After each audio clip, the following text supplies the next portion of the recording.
Hi, everyone. Thank you for joining us today for this exciting webinar on embodying the change, how culturally responsive evaluation, anthropology, abolition, and emergent strategy guide my practice before and after project launches with Dr. Aisha Rios. So just to go through some go-to webinar menu items. So you'll see in the top right-hand corner of your screen, orange box with a white arrow. If you click on that white arrow, it will open the menu for you. Ooh, and I am not showing my screen. I just realized, so good thing I checked that. Now you should see my PowerPoint. So if you click on that menu, you'll be able to ask questions. Feel free to type in questions at any time. We will take questions at the end. I also have included the slides as a handout. So if you go to the handout section, you can download those to read through later. And also we'll be doing a few polls today, which we'll bring up. Everyone is on mute just to help with background noise, but like I said, at any time, feel free to type in your questions. So first, sorry about that. First, some introduction. So my name's Stacy Penna. I'm the NVivo Community Director with QSR, and I've been working with Ali from Sage on putting these webinar series together, which has been a lot of fun. And I'll let Ali introduce herself. Hi, everyone, and thanks, Stacy. I'm Ali Owen, as Stacy mentioned, and I'm the commissioning editor for Sage's Research Methods books. I'm based in the London office, so I work with anything methods across the social sciences all over the world, and I'm really happy to be part of this series. Great. Thanks, Ali. And for our presenter, we have Dr. Aisha Rios, from founder and learning and change strategist at Coactive Change. In her role, she partners with change agents working to dismantle systems of oppression and create more just liberatory futures. What this looks like in practice is slower pace, reflexive, and contextually grounded learning and evaluation projects. And so she'll be talking about her work today. So we're excited to have her today. So welcome, Aisha. And I'm going to make her presenter now.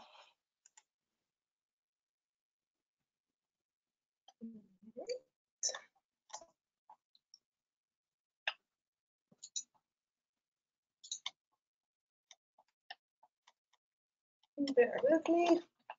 There it is. All Excellent. right. We can see you and your PowerPoint. Yes. Fantastic. Thank you so much, Stacy. Hi, everyone. It's so nice to meet you, even though I can't see you.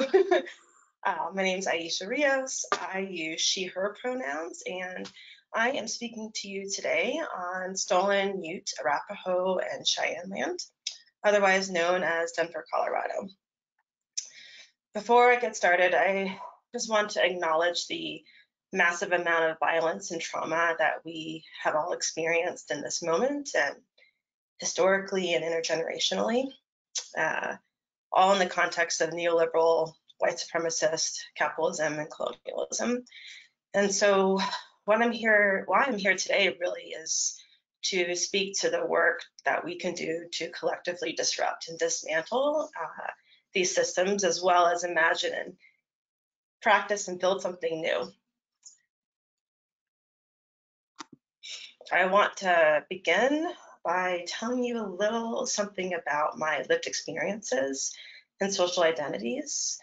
All of this informs how I approach evaluation today, and it's going to give you a glimpse into what has shaped my assumptions and worldviews. I believe it's important to make these explicit throughout our work in evaluation and research, and I also believe it's important in situations like this, for doing presentations and more generally across all of our interactions and relationships. So I identify as a biracial, Black, cis woman who is straight and abled. I have dark curly hair that's tied back in a bun right now. I'm wearing a red sweater, and there's a really beautiful green snake plant behind me, gifted from a good friend of mine. I was raised by a single mother who was white, which afforded me a great deal of privilege through proximity to whiteness and a ton of social and financial capital. My formal education is in sociocultural anthropology, and my dissertation research focused on gender-based violence, social movement organizing in the Southern United States, particularly the ways that movement building can be co-opted by the state.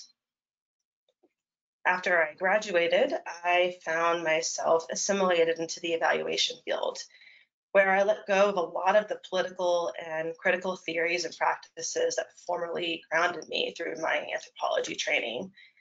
I felt across many of these moments the ways that those of us with positionalities and worldviews that don't match the dominant culture being silenced and pushed down through microaggressions and other mechanisms of violence and control. So this culminated in exhaustion, and I decided to leave a full-time position a little over a year ago with not much clear in terms of next steps on my plan. So since that time, I launched my own consulting practice, which has been about reclaiming my energy and my time, my labor. And so what that has looked like in practice is prioritizing time for grassroots organizing, saying no to projects that don't align with my values and principles, and saying yes to collaborations and partnerships that do. So why does this matter? I'll start by offering a quote from this really wonderful piece on transformational grounded theory. The authors state, "The worldview of the researcher determines the way research is conceived and conducted. This is important because what can be known and how we can know are inseparable. By being explicit about one's conceptual framework or worldview, the researcher explicates beliefs about knowledge production and how those beliefs will affect the research process."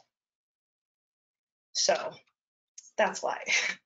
I believe there are multiple realities shaped by human experiences. Like, I take this ontological and epistemological position that realities are socially constructed. So there's no capital T truth out there to be found. Instead, there are multiple ways of knowing, and we produce and construct knowledge through our experiences as we interpret them. And all of this is shaped by power as well, the power that we wield as individuals and through our interactions. So these positions ground what I'm going to share with you today.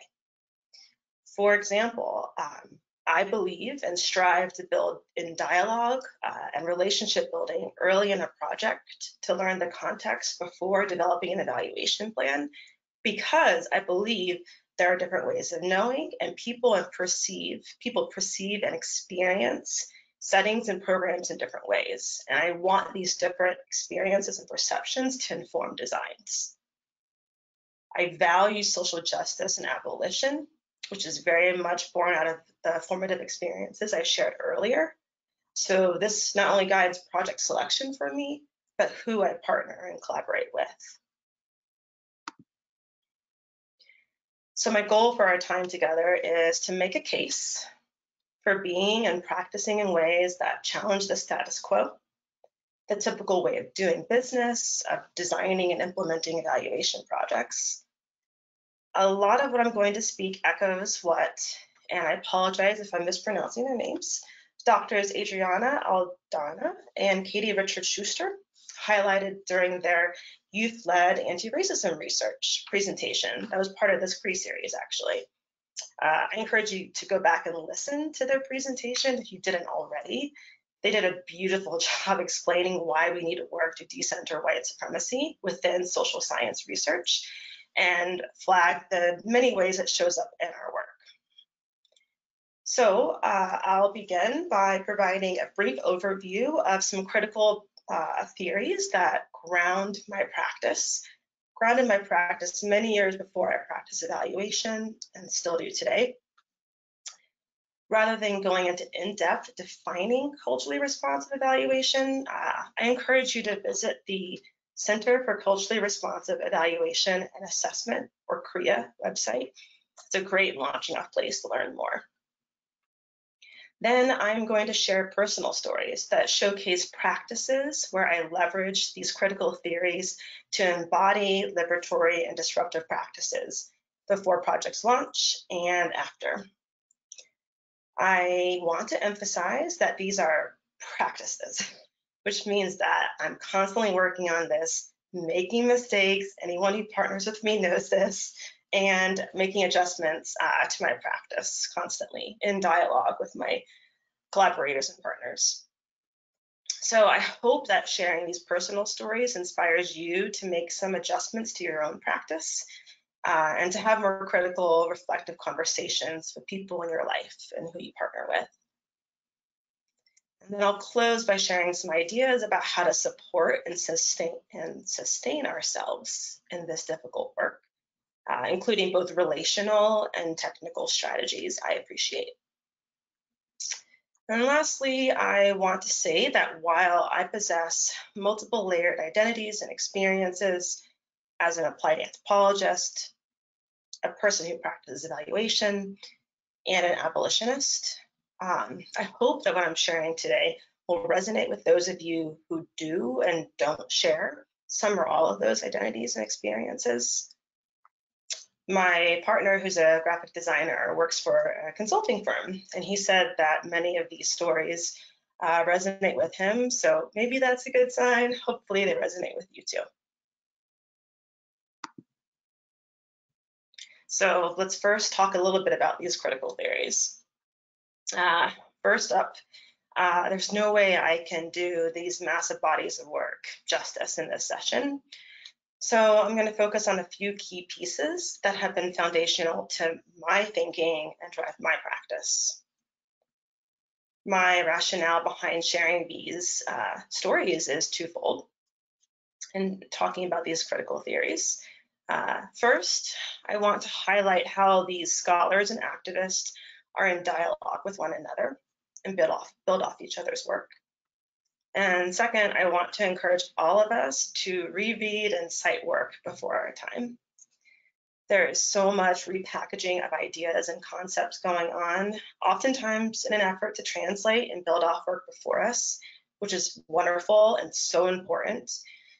However, at the same time, I also see a great deal of work out there that fails to cite foundational work before them. And I think this is especially problematic when we see people of color and queer and trans communities' work erased and ignored. So first, let's talk anthropology. I want to talk about the anthropology of power and resistance. The quote here is from Laila Boulagoud, a Palestinian-American anthropologist who is one of my favorites. Much of her work is grounded in a long-term ethnographic research project in Egypt. This quote comes from an article published in 2002 that interrogated the United States justification for intervention in Afghanistan. One of the many justifications put forth was that Afghan women needed saving and liberating. So she states, I'm advocating for the hard work involved in recognizing and respecting differences, precisely as products of different histories, as expressions of different circumstances, and as manifestations of differently structured desires. We may want justice for women, but can we accept that there might be different ideas about justice and that different women might want or choose different futures from what we envision as best? Here she is challenging either or binary thinking and the white supremacist notion that there is one right way of thinking, being, and doing, right? Her research also showed me the ways that people can resist domination and oppression while also supporting it, and how resistance performed through power structures can also lead to the transformation of those structures.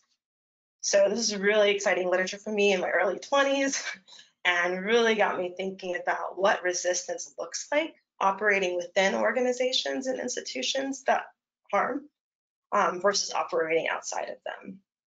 And I directly link this to a lot of my lived experiences. Next, I want to talk a bit about some social movement organizing literature. This is a photo of The Revolution Will Not Be Funded, one of my absolute favorites and so instrumental for me. It's an edited volume that pulls together the voices of multiple scholars and activists and nonprofit staff. And it gave me language to talk about the ways resistance is regulated, controlled, and co-opted by the state through the nonprofit and philanthropic industrial complex, as well as our state government. It expanded my understandings of resistance and helped focus my attention on neoliberal capitalism, foundations, and nonprofits. And it also instilled in me the need to think critically about working within versus outside institutions and organizations. In that text, I want to offer a quote from Paul Kivel. In this essay, which is titled Social Service or Social Change, they state, if you are not actively involved in a specific movement, how are you learning? Can you be accountable to communities struggling to end male violence if you are not politically involved yourself in some aspect of that struggle? Can you be an effective anti-racism trainer if you are not involved in anti-racism action? This was huge for me. It illustrated the importance of engaging in community organizing work, particularly those of us who work in what Kivel refers to as the buffer zone, which refers to those of us in the professional and managerial classes. So this includes folks who practice evaluation, conduct research, nonprofit staff, those of us who effectively work for elites and provide a buffer between elites and lower classes so that the elites don't have to interact with them. I also rely on feminist and critical race theory. If you know the concept of intersectionality, you probably know Kimberly Crenshaw. Her work, which built off work before her, is about really much more than social identities. It's an analysis of the multiple and overlapping political and structural intersections that shape our expressions of power, privilege, and oppression. So this statement on the screen very much showcases an intersectionality framework. It's a statement from Insight and Critical Resistance. So these are movement building organizations around gender-based violence in the prison industrial complex. The statement came out in the 90s. It highlighted the interplay between state, structural, and interpersonal violence. As I said, grounded in this intersectionality analysis, and it was my entry point into abolition. A lot of abolitionists today can reference the work here as entry points for them. And so much of this message is relevant today. So I'm not going to read this in its entirety. I encourage you to check it out, but I can tell you briefly that what they're speaking to here is the ways that the gender-based violence movement operates in isolation and over-reliance on the criminal legal or punishment system, which is problematic precisely because of the ways the system terrorizes Black, Indigenous, queer, and trans folks. So there were a lot of Black gender-based violence movement organizers doing work in the 90s to showcase the ways that the mainstream movement created a lot of harm for Black women and people of color and queer and trans people. And finally, this brings me to the abolition literature, and even more recently, the text from Adrienne Maree Brown, Emergent Strategy, which I view as interconnected. So on the top right, we have a quote from Ruth Wilson Gilmore, world-renowned abolitionist, scholar, and activist, who is articulating the ways that abolition is not just about dismantling or defunding, but also about imagining and creating alternative futures that are liberatory and prioritize love, care, and justice. So she states, abolition is about presence, not absence.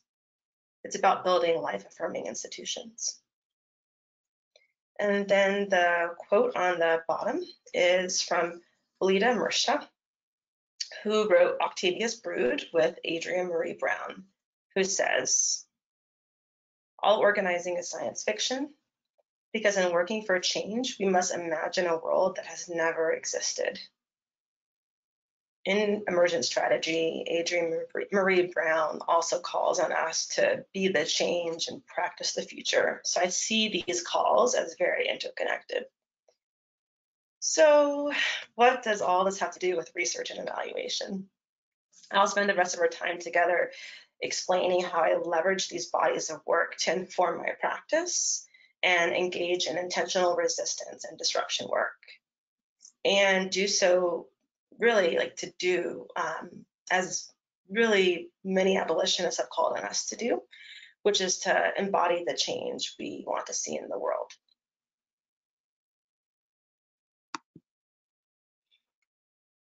So the first thing I want to talk about is before taking on projects. All the critical theory on abolition, movement organizing, power and resistance that I shared earlier ingrained in me the belief that it's my political and ethical responsibility to challenge paternalistic, top-down, one-size-fits-all approaches to evaluation and research, and to disrupt the ways all of us can and do perpetuate harm, while also imagining, practicing different practices that are more liberatory and just.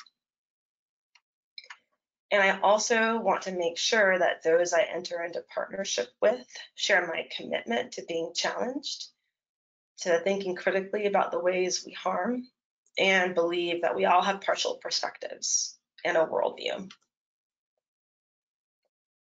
I'll share two sets of stories that speak to what I do before I decide to take on a project, and then also after. I realize that I'm speaking to you from the position of an independent consultant who has more agency over these decisions than many people. And with that said, I hope these stories will be relevant to anyone who works in evaluation or research, regardless of your role, and for anyone in the audience who seeks grant funding, responding to RFPs, RFQs, etc. Before I share these stories, let's start by taking a poll. Stacy, will you launch it? Yes, I will. You should be seeing it now. Yeah. So the question is, oh, excuse me. How often can you sit down with potential collaborators before projects launch to determine whether or not the work together is a good fit for everyone?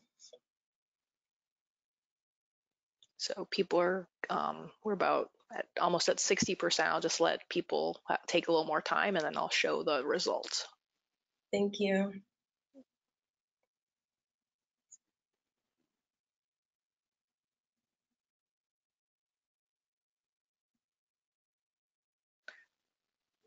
Okay, I'm going to close and share the results. So can you see that? I can. All right. So it looks like most of you are in the sometimes bucket, some in often and rarely, and then a little always, and then just a few are never. That's great. All right. So for those of you who are in the always bucket, I would love it if you offered your reflections. Oh, I need to share my screen again, don't I? We can see it. Okay, hold on one second. There you go. You can still see it? Yes. Okay, great. Yeah, so for those of you in the always bucket, I would love it if you offered your reflections in the chat for everyone else in the audience. It sounds like you have insight that you could share on this.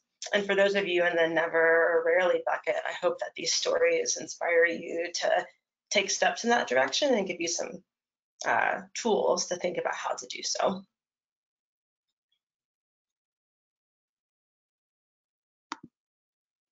So the first thing I want to talk about is questioning RFPs and RFQs. So I think we have a tendency to take what's written as definitive without questioning it. I believe this makes it much more difficult for us to ask critical questions, to explore what we don't know, and determine if projects are a good fit for us, and vice versa. So what do I look out for when trying to embody this practice? When I read an RFP, I look for rigidity. I look for evidence that there isn't room for emergence and for the unknown, particularly around learning questions and methods. So, for example, are the learning questions and methods laid out in an RFQ or RFP without any clear indication that there's willingness for this to shift?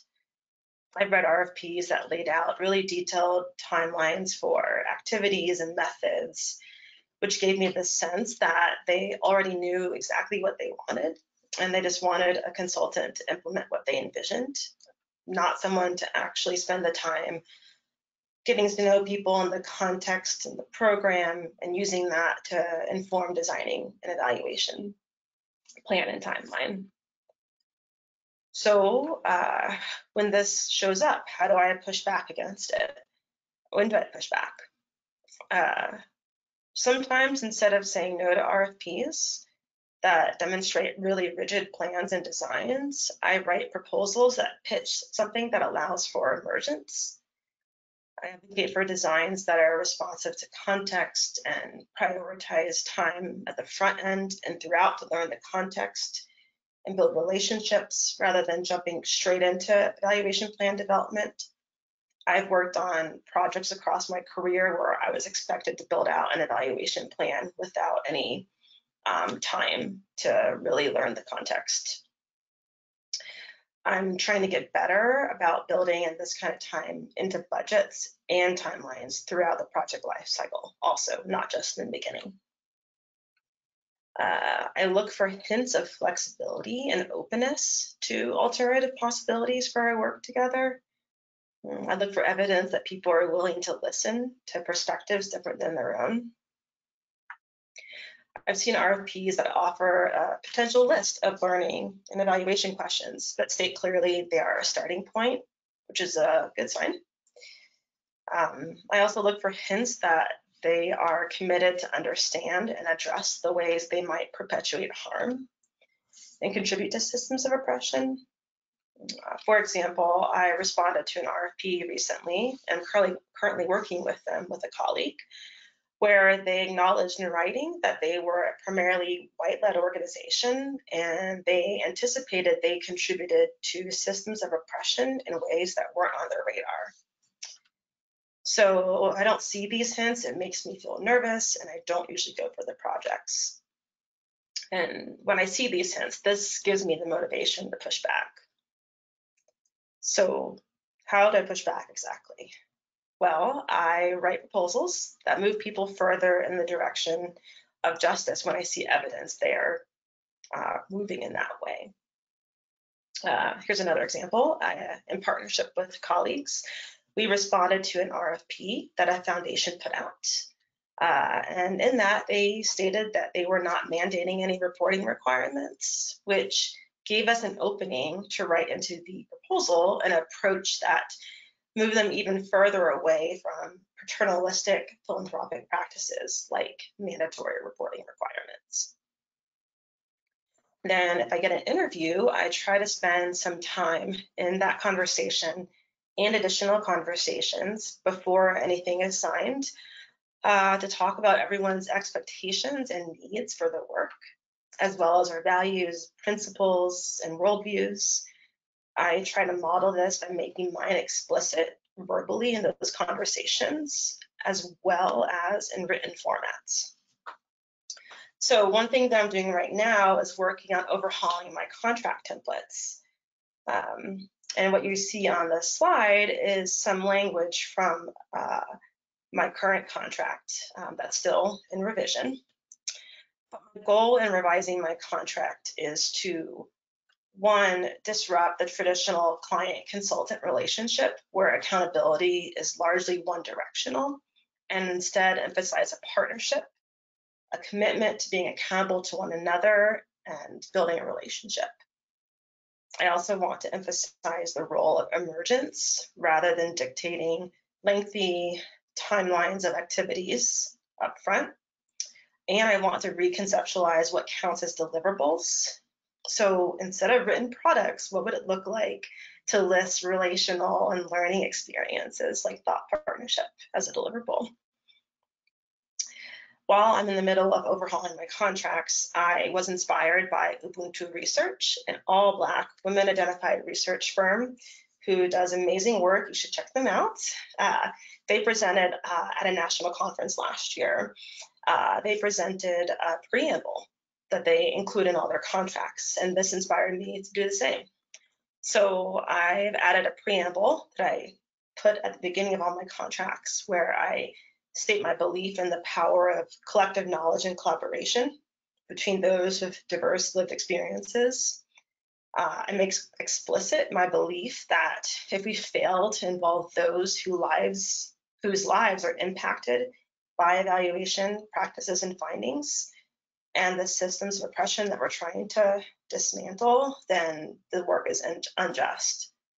And I put forth the political and ethical stance that reparations and land back are needed as one step towards addressing historic and ongoing colonialism, genocide, slavery, racial capitalism under neoliberalism, which manifests today in the prison industrial complex and many, many other forms. And then I offer a list of commitments, and those are what you see on the slide in front of you in an abbreviated form. So commitments including commitment to engage in critical conversations and foster space for reflection, growth, reflexivity, calling out the ways white supremacy is embodied through our work, and challenge ourselves to disrupt its hold on us when that happens. And then also acknowledge the inevitable tensions and harm that will arise through our work together, which are a function of all the systems of oppression, particularly working under contracts under capitalism. And then being whole, radical, unapologetic selves, because there is really no way we can untangle our personal, professional, and political. So I make explicit that as much as I can through my work for that reason. So the other piece that I want to offer is that instead of just putting these kinds of commitments into writing in my contract, I'm trying to have conversations, focused conversations with people about this before anything is signed. I did this recently with a coalition I'm partnering with along with a colleague, and it went really beautifully. I felt really secure going into signing the contract and beginning the work that I thought our work together would be really productive. All right, so the next practice I want to offer is pushing back against urgency. This shows up in many forms, including timelines. I do my best to prioritize rest and spaciousness in my schedule so that I have the time to think critically about my work and the way I might perpetuate harm, and those I partner with might also do so. So I look out for, in doing this practice, I really have conversations with people on the front end to share my feelings on the matter and see how they respond. So how do I do that? And when do I push back? First, I explore what's driving the timeline. I did this recently with a nonprofit, just simply asked the question. They had pitched a fairly tight timeline that my partner and I knew wasn't realistic. And guess what? There was nothing driving it. They picked the timeline fairly arbitrarily. And so we were able to create something that was more spacious, and it's worked out really well. Well, how do you push back in those scenarios when there is something legitimate driving the timeline, right? I try to have a conversation about it, making explicit my value and moving at a slower pace and why it's important, and try to look for a middle ground where everyone feels comfortable and gets what they need. I do strive to have these conversations and establish these commitments early on before projects begin, which provides a nice foundation for these conversations. I also resist the pressure to build out one or multi-year project plans because I know that there's a lot that's going to emerge and those plans will likely need to be reworked.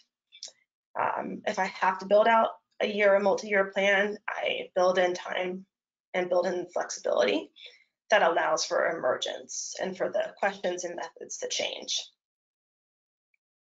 So here's another story. I was working on a large evaluation project with a foundation, and they had initial ideas about how to focus the work, and we used that to map out a timeline.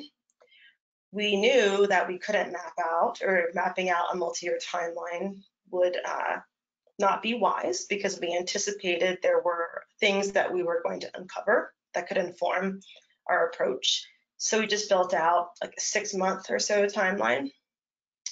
And turns out, even in that scenario, several weeks in, we realized that the way we conceptualized the plan didn't actually work. So we had to overhaul it.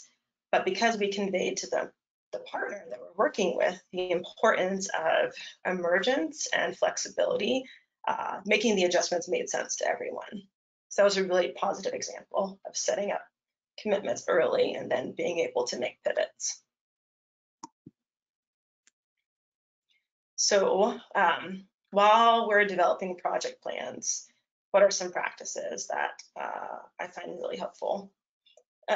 First, I want to say that the theories that I shared earlier really showcase for me the importance of centering local knowledge, histories, and practices. And so this translates into prioritizing emergent approaches and also approaches that center the questions that matter to community members rather than solely relying on top-down approaches that center funders of evaluation, nonprofit staff, for example.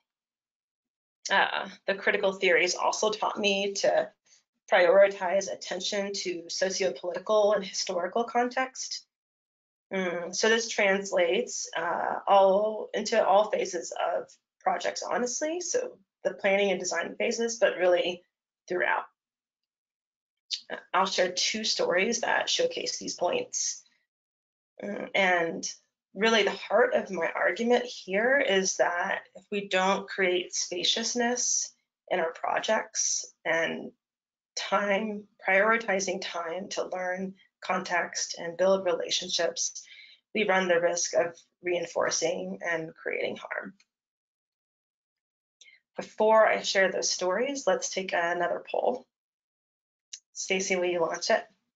I will. Thank you. Okay, should see it now. Thank you. So the question is, how often do you work on projects where there is sufficient budget to learn the context before designing project plans, evaluation plans, and so on? Great. People are putting their answers in. I'll just give them a little more time. Thank you.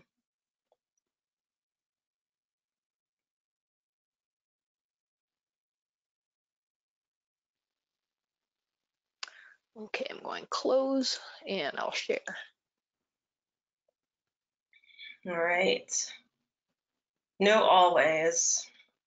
I feel that. Looks like most of you are in the never, rarely, can't, but some of you in often. So similar to the last poll, for those of you who are in the often category, I would love it if you shared your reflections in the chat because I feel like you might have some insights that are helpful for all of us. So I hope that this next section can provide some insights and motivation to think and practice in ways that are different and incorporate this into your practice. Losing my mouse here.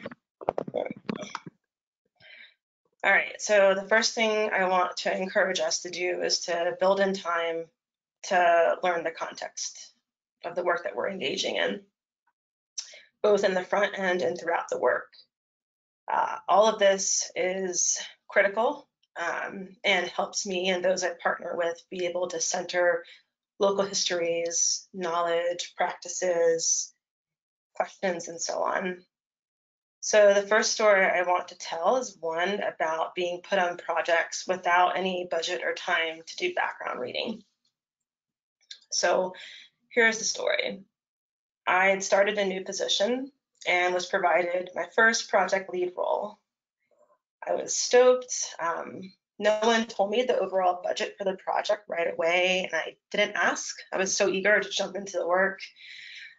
Right away, I started digging into the background materials the nonprofit shared and doing my due diligence, learned the context as best I could through these formal documents. After I'd spent about a dozen hours or so reading these materials and taking notes, turns out I found out that the budget for the project was basically the equivalent of 60 hours of work, over half of which would be eaten up with like the standard amount that the company allotted to final report development. I was like really upset and just wondered like how in the world I could design an evaluation plan without doing any foundational reading on the program and the work and having any foundational conversations with such a tight budget and limited number of hours. So I've had a number of examples like this throughout my career where I've, worked on projects and just had limited hours and budget, and there wasn't the space to learn the context through background reading, through informal conversations, anything. I think this is really dangerous. If we believe being culturally relevant, if we believe in that, we believe that's important, then how can we not take the time to learn the context, do background reading, talk with people with different perspectives so we understand all the nuances and complexity? If we believe there are multiple perspectives and ways of knowing, how can we design projects without having conversations with multiple people who can paint those nuances for us? The next set of stories I want to offer are about top-down approaches to decision-making. And this can happen at the level of learning or evaluation questions and at the level of data collection methods and metrics. So at the metric level, I was working with a funder who wanted to evaluate required activities and metrics dictated by the grant. So one area of focus was on congenital syphilis. The grant required increased syphilis testing in prenatal care facilities. I interviewed health department staff across the country and heard from them over and over again that this was the wrong metric, the wrong activity, because women in prenatal care were already getting tested. It's not those women that were having babies infected with syphilis. It was the women who weren't in care. And the funder I was working with heard this feedback loud and clear and made adjustments, but it could have easily gone the other way. At the learning question level, the story I want to share is also working with a foundation who wanted to understand the ways grantees transform their practices as a result of interactions with the foundation. So I went into initial conversations with the grantee and community members holding this lens. But as I talked with more people, I realized that this was just a partial picture. And it turned out there were drastically different interpretations of the interactions and what had happened. So if I had assumed the foundation's perspective was capital T true, I could have designed an entire evaluation plan that completely missed the complexity of what was happening. So I think both of these stories are great examples of how when we resist top-down approaches and the urge to think that there is this one right way or one truth, and instead practice listening, we are able to capture important nuances and perceptions of what's going on that we might miss otherwise. And ultimately, our work is stronger for it. So my last section is how to support and sustain this work. While I can offer all of these great examples and stories, I, again, am constantly learning and making mistakes. I walked away from a project because I didn't do a good enough job of vetting the organization before the contract was signed. And it turned out we had different worldviews and preferences for how to work together, and we just weren't a good fit. So if I had spent more time on the front end doing my due diligence around learning the context and building relationships, I might not have rushed to sign the contract. So that leads me to this closing section, which is all about how I support and sustain this work, because it's very difficult work. The two types of support I want to highlight are relational and technical forms of support. So let's start with the technical. I am a big fan of analytical memos, and there are many different ways that you can use them. This is rooted in my anthropology training, particularly grounded theory. So the way you can use memos is multiple. You can use memos to capture your analytical musings. You can use memos to capture background information.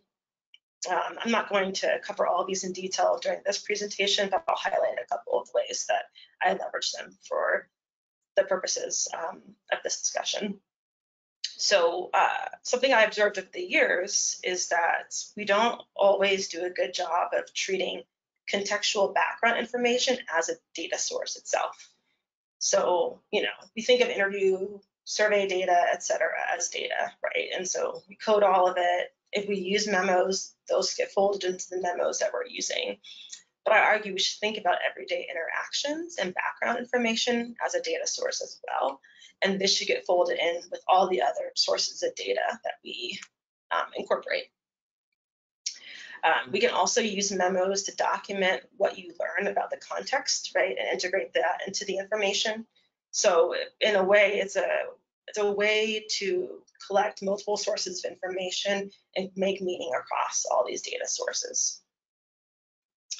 And then finally, we can also use methodological memos to document hunches or questions, new directions that have implications for the work, particularly as we're engaging in this ongoing relationship, context exploration work, and making adjustments to our plans. So the idea here is to document all of this thinking so that it's not something that you are discussing with colleagues and then it just floats off into the universe and it doesn't get incorporated into your work. So being very intentional about documenting and tracking all these critical reflections. And the last point I want to offer is that relational supports are huge for me. Thought partnerships, collaborators, friends who I work with, think with, read with. I am very privileged to be a part of a couple of wonderful affinity groups and part of co-creating some coalition and collective spaces. I view all of these as transformational relationships, using the words of Adrienne Marie Brown. So this is a quote from her book, Emergent Strategy. She states, "We see ourselves as microcosms of the world and work to shift oppressive patterns in our bodies, hearts, minds, speech, interactions, liberating ourselves into purpose, liberating our communities into new practices." So this is how I view those relationships in my life. They make me brave. There are people I've shared many of these practices with, including the struggles and what's working well, who push back against me, help me push back. We've talked about the ways that this kind of work can result in losing work, which is absolutely true. But at the same time, I think doing this work, for me, it's about being willing to walk away and knowing what my hard cutoffs are, when I should walk away, when can I walk away, when do I stay, and being in relationship with people, working through these questions is so critical. There's no way in the world I could do this without those. I've strived to have an abundance mindset, which helps me say no and walk away, but there's a lot of privilege, varying experiences of privilege depending on where we are. And so these are all conversations that I have with folks that I have these transformational relationships with. The last thing I'll offer is a quote from Mariame Kaba in her new book on abolition and transformative justice. She quotes her father in the text, which highlights the critical role of collective action for me. And so she said her father used to always say that everything that is worthwhile is done with other people. And I think that ties up this presentation with a nice bow, because that's exactly what it takes from my perspective. And that's it. I thank you all so much. And the remaining slides at the end are some sources that I cited. I hope this was inspiring, something resonated with you. You can take something with you in your future practice. And I look forward to hearing what questions came up for all of you. And I hope those of you in the chat who were on the high end of those polls offered reflections, because we all need to be constantly learning from each other. I'm not the expert here, and no one of us is really, right? We need to support each other in this. So thank you. Great. Thank you, Aisha. That was like a lot of positive comments that we'll read in the chat that came through. I'm just going to make myself presenter. So while Ali will be going through some of the, I'm just going to go show some things at the end. So you do have a lot of citations. Sorry, just going to do presentation mode. So Ali, while I get this ready, do you want to ask the question? Yeah, this is less of a question and more of just a really positive comment that's nice to share after such a good presentation. But Jillian has said, I find building in time easier when I was working within an organization, and now as a consultant, it's harder. So she wanted to thank you and say that I appreciate your webinar for helping me reinforce how to do this. I have a partner and wrote a paragraph about relationships at the top of Schedule A on a recent contract. So this has been really helpful, and thank you. Oh, that's so exciting to hear. Thank you. And is there any specific questions people have? Please type them in. I'm just going to take this time and just go over a few things, some upcoming events, because I know sometimes people have to get off because we're running towards the end of the hour. So we do have more of the culturally responsive research webinar series. They've been really well received and very, very interesting. So please sign up. Also, at the end, you'll get a short survey asking if you'd like to join the NVivo community, which we have a lot of activities going on and ways for you to connect with fellow researchers. And I do want to announce we are doing the NVivo virtual conference again this year on September 22nd to the 23rd, and our call for abstracts will actually be going out next week. So please check that out. We'd love to get your submissions.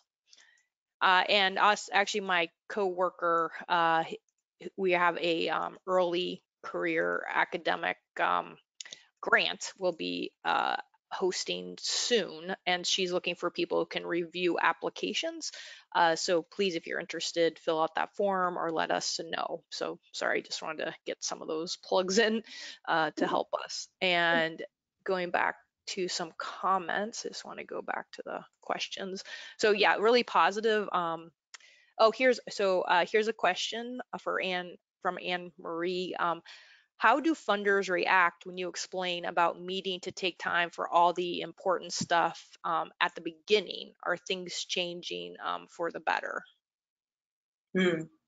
Yeah, so far I've received a lot of really positive positive reactions, honestly. When I take the time in the front end to explain why it's important, it makes sense to people.